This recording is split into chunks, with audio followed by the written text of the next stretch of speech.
எந்த கட்சியை சேர்ந்தவராக இருந்தாலும் பெண்களை இழிவுபடுத்தி பேசுவதை வன்மையாக கண்டிப்பதாக தேமுதிக பொதுச் செயலாளர் பிரேமலதா விஜயகாந்த் தெரிவித்துள்ளார்.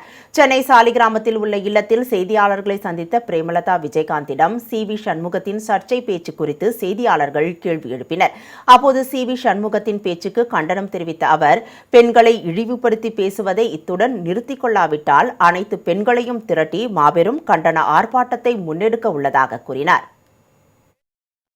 பெண்களை இழிவுபடுத்துவதை யாராக இருந்தாலும் தயவு செஞ்சு இதோட நிறுத்திக்கணும். அது நடிகைகளாக இருந்தாலும் சரி, எந்த பெண்ணாக இருந்தாலும் சரி, பெண்களை இழிவுபடுத்துவதை இதோடு நிறுத்திக்கணும்.